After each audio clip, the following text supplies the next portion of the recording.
What happens when loyalty meets billions, when childhood dreams clash with record-breaking contracts? Messi, Mbappé, Neymar, Ronaldo, all icons. All loved. All gone. They left the clubs that built them, betrayed fans who adored them, or did they? In today's football, money talks louder than loyalty. But why do our heroes walk away? What happens behind the scenes before those game-changing transfers? In this video, we break down the real reasons football's biggest names leave. This isn't just about football, it's about business, politics, pressure, and the price of being a legend. The modern football shift from passion to profits. There was a time when love for the badge meant everything. Think Totti, who turned down Real Madrid for Roma. Or Maldini, who stayed at AC Milan through thick and thin. That generation defined loyalty. But fast forward to now and things look different. Modern football is a billion-dollar empire. Broadcast rights alone are worth over $50 billion globally. Sponsorships, merchandise, social media, the game is bigger, richer, and more corporate than ever. And when there's that much money involved, passion takes a back seat. A player is no longer just an athlete, he's a global brand. His value isn't just in goals and assists, but in shirt sales, Instagram followers, and international marketing power. Clubs are assets. Players are investments. Loyalty, that's a luxury few can afford. Messi's heartbreaking exit, more than just money. August 2021. One of the most emotional press conferences in football history. Messi, the greatest player in Barca history, broke down in tears. But behind those tears was years of financial disaster. Barcelona was drowning in debt over €1.3 billion. Years of reckless spending, inflated wages, and short-term thinking had caught up. Despite Messi agreeing to take a 50% pay cut, La Liga's financial rules blocked the deal. The club had no room in their wage bill. So they let him go for nothing.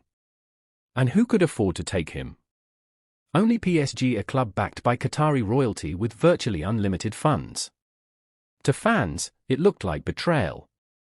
To insiders, it was a consequence of poor management. Messi didn't choose to leave. Barcelona failed to keep him.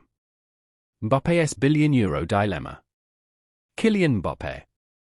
A World Cup winner. France's golden boy. And the most wanted man in world football. For years, Real Madrid chased him. They offered prestige, legacy, and history. But PSG wasn't ready to lose their poster. In 2022, PSG pulled off the unimaginable. They kept Mbappé with a rumored €600 million contract across 3 years. Not just money, power. Influence over club decisions, coaching strategies, even marketing. Critics slammed him. He sold his soul for money. But others argued, would you say no to generational wealth? Mbappe's choice wasn't just about loyalty. It was about leverage. Security. Control. He didn't just become the highest-paid footballer. He became one of the most powerful figures in modern football. The rise of Saudi money, football's new power shift. 2023 was the year football's map changed forever. Saudi Arabia didn't just enter the game. They tried to own it. From Cristiano Ronaldo to Neymar, Benzema, Kanté, Mahrez, Saudi Pro League clubs made offers no one else could match. Some players doubled or tripled their salary overnight. Others were given full control over image rights, private jets, luxury villas, and tax-free contracts.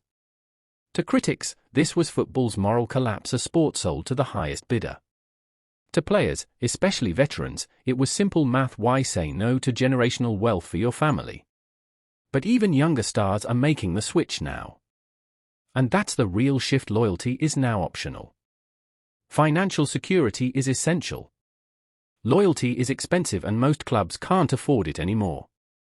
Let's face it, loyalty is a luxury most clubs can't afford anymore.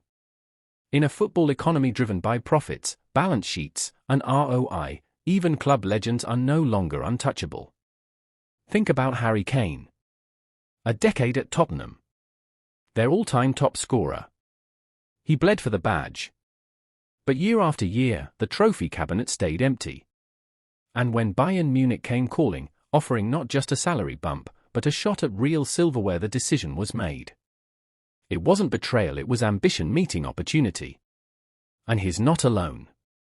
Look at Declan Rice. West Ham's captain, their soul on the pitch. But Arsenal offered Champions League football and a massive contract. West Ham cashed in. Rice moved on. In the past, players would stay and build legacies. Today, they move to protect their careers and their wallets. Because modern football doesn't reward patience. It rewards performance and financial prudence. Even the fans, deep down, understand it. The game has changed. It's not just about love anymore, it's about survival. The untold pressure behind the scenes. But there's more to the story than what we see on the pitch. Behind every transfer, there's a storm of pressure from agents, families, brands, and even the media. An agent's job isn't just to represent. It's to negotiate the biggest deal possible because their cut depends on it. And when clubs come with double the salary, signing bonuses, and endorsement rights, the pressure becomes impossible to ignore. Then there are the sponsors. Global brands want visibility. They prefer players in big leagues, big clubs, and international competitions. Staying at a mid-table side might mean less media exposure and fewer endorsement deals. And let's not forget lifestyle.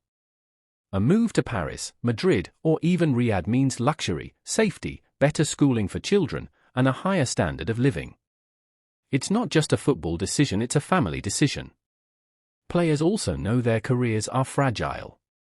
One tackle, one ACL injury, and it could all be over. So when the opportunity comes to secure generational wealth, how can you say no? To outsiders, it may look like greed. But inside the dressing room, it's self-preservation. The real question: who's to blame? So who's really to blame for this shift? Is it the players for chasing the bag? Is it the agents whispering in their ears? Or is it the clubs, treating players like stocks instead of humans? Maybe it's all of them. Or maybe it's the system itself. The truth is, football today is built on a foundation of money. It's a global product, watched by billions, financed by billionaires, and fueled by media empires. Every decision from player wages to club signings is shaped by financial strategy. And as long as this system exists, loyalty will always be the exception, not the rule. Messi didn't want to leave. Mbappé didn't dream of being a billionaire at 24. Kane didn't crave Bayern. But the system made the decisions for them. Until we rethink what we value in football, until we bring the soul back to the sport, this will continue. Transfers won't just be about ambition or trophies, they'll be business deals in disguise. And maybe, just maybe, we've all played a part in letting it happen. So next time you see your favorite player holding up a new shirt, think twice before calling it betrayal. Because in this game, loyalty is rare. But survival, that's the name of the game. And don't forget to like and subscribe for more football business content. See you next time.